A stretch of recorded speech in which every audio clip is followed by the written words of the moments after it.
Hello guys, welcome to philosophical study. सबसे पहले आप सभी का बहुत बहुत थैंक यू हमारे साथ जुड़ने के लिए। आई होप कि आप सारे बहुत अच्छे हैं और आपका प्रिपरेशन बहुत बढ़िया चल रहे होंगे। तो फ्रेंड्स, ये हमारा 500 MCQ सीरीज़ का कंटिन्यू करते हुए 17 पार्ट्स है और इस पार्ट्स में हम लोग वेस्टर्न फिलोसफी से लाइबनिज को देखेंगे। ठीक है, एक एक क्वेश्चंस को डिटेल में एक्सप्लेन करूँगा और आपको किस तरह से क्वेश्चंस को स्मार्टली सॉल्व करना है वो भी सिखाऊंगा। तो सेशन को एंड तक ज़रूर देखें। और मैं पहले ही बता रहा हूँ, लाइबनिज से बहुत ही सिंपल क्वेश्चंस पूछे जाते हैं। ठीक है, टेंशन लेने की कोई ज़रूरत नहीं है।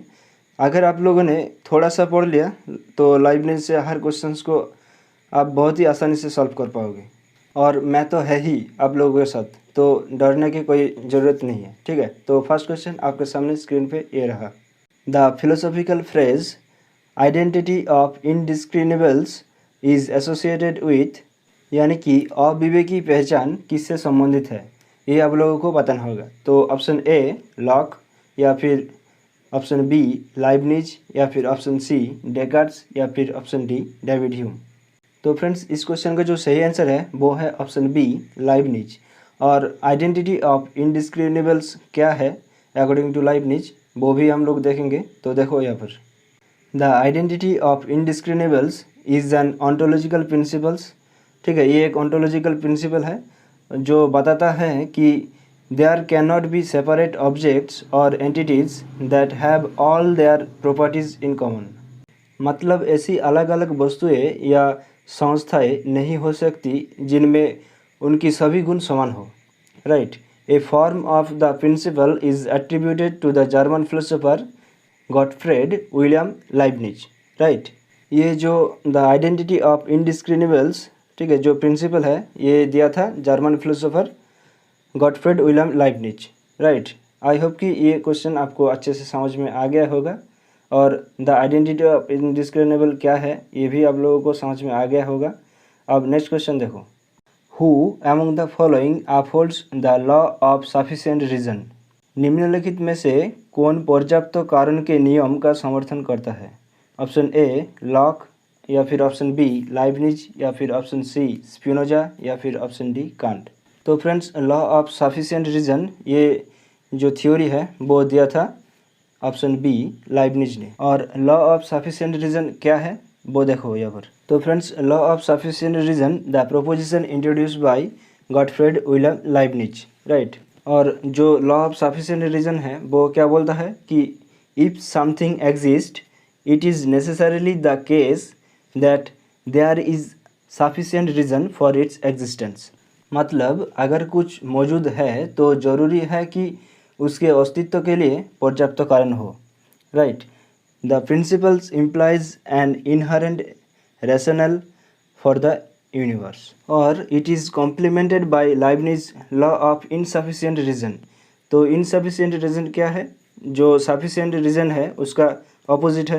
Right, if there is not sufficient reason for the existence of something it will not exist. अगर किसी चीज़ के अस्तित्व के लिए कोई पर्याप्त कारण नहीं है तो वो चीज़ अस्तित्व नहीं होगा। ये है law of insufficient reason. Right, अब नेक्स्ट क्वेश्चन देखो। तो फ्रेंड्स, ये एक मैच लिस्ट दिया हुआ है।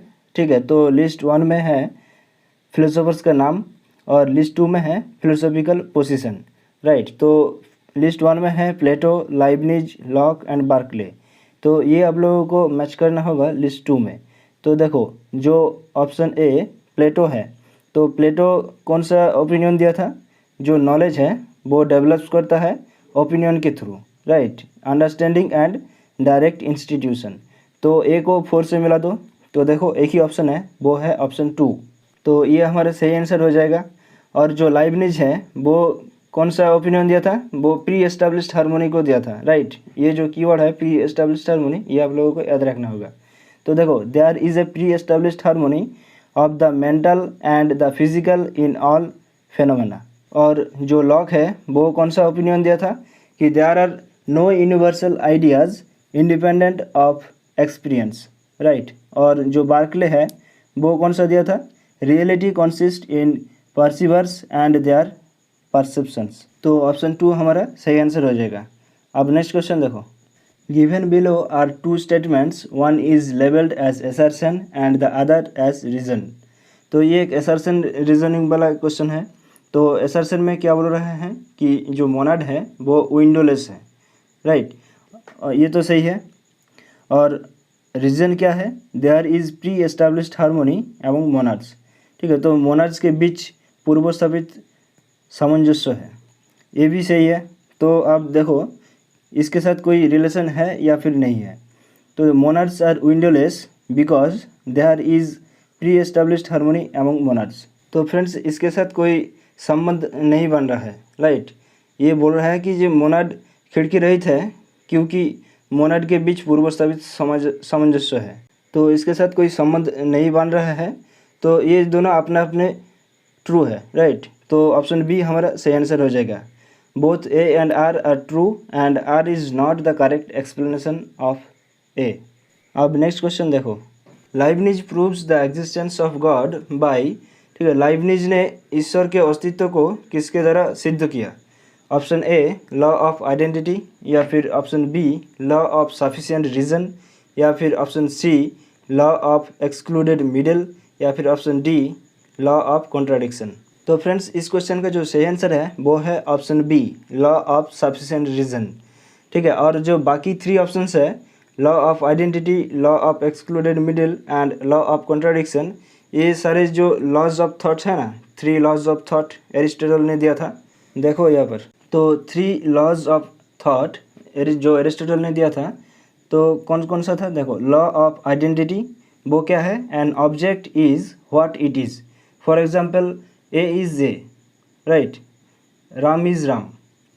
और जो लॉ ऑफ कॉन्ट्राडिक्शन है वो क्या है, A can not be both A and B, right, no propositions can be both true and not true. और जो लास्ट में है लॉ ऑफ एक्सक्लूडेड मिडल, वो क्या है, every statement is either true और false, there is nothing in between. वो क्या हो जाएगा, लॉ ऑफ एक्सक्लूडेड मिडल। तो इस क्वेश्चन का जो सही आंसर है वो है option B law of sufficient reason, right. अब नेक्स्ट क्वेश्चन देखो, monad is defined by Leibniz, ठीक है, मोनाड को लाइबनिज द्वारा परिभाषित किया गया है। ऑप्शन ए मटेरियल एटम, या फिर option B a unitary being without parts, या फिर option C a form without content, या फिर option D a unconscious entity. तो फ्रेंड्स जो मोनाड को डिफाइन किया गया था लाइबनिज के द्वारा वो कौन सा है, a unitary being without parts. Option B हमारा सही आंसर है। और जो मोनाड्स के जो कैरेक्टरिस्टिक्स है वो हम अगले क्वेश्चंस में बताएंगे, ठीक है। अब नेक्स्ट क्वेश्चन देखो, which of the following does not belong to Leibniz, ठीक है, निम्नलिखित में से कौन लाइबनिज से संबंधित नहीं है।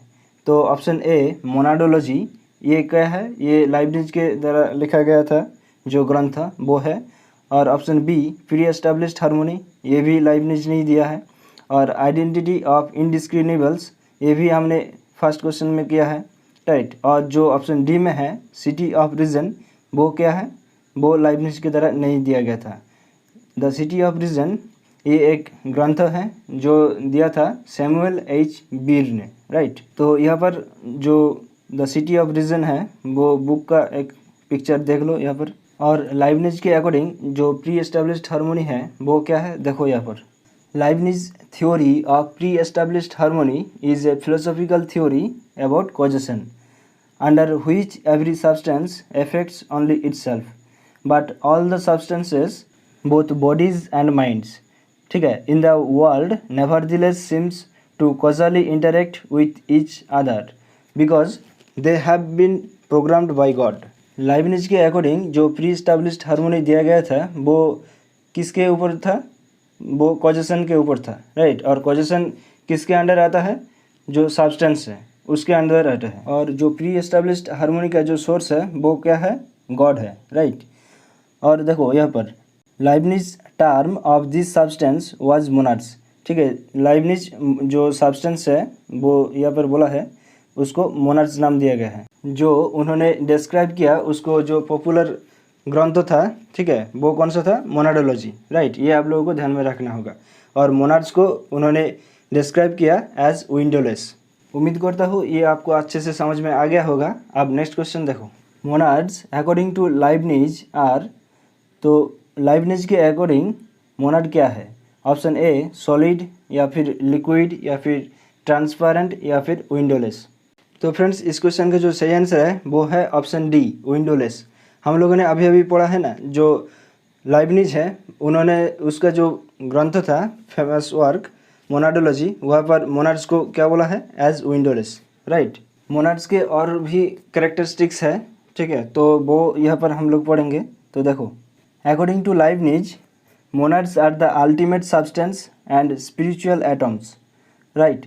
और जो मोनाड्स है, monads are only real and actual metaphysical points without which nothing can be real. और जो मोनाड्स है वो सेल्फ डिपेंडेंट है, self created and self existent भी है।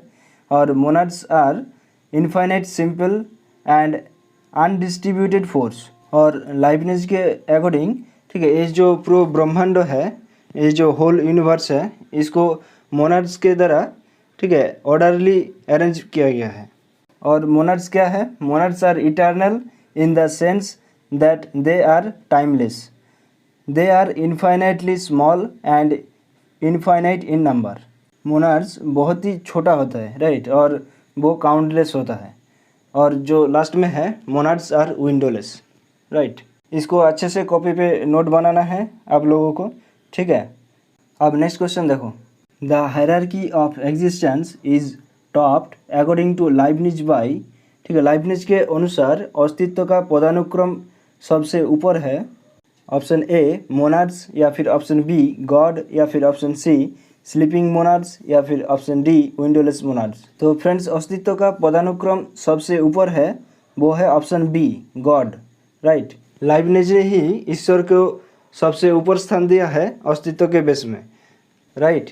तो आज हमारा इस सेशन का आखिरी क्वेश्चन है, लाइबनिज के अकॉर्डिंग रियलिटी क्या है? ये आप लोगों को बताना होगा। Option A can not be one but many and each is eternal and real, या फिर option B can not be one but many and each is temporal and unreal, या फिर option C can not be many but one and is eternal and real, या फिर option D can not be many but one and is temporal and unreal. तो friends अगर आप लोगों ने options को ध्यान से पढ़ा है तो यहाँ पर देखो लास्ट में जो रियल वाला दो शब्द है, ठीक है, रियलिटी के साथ तो रियल होगा ही होगा, राइट।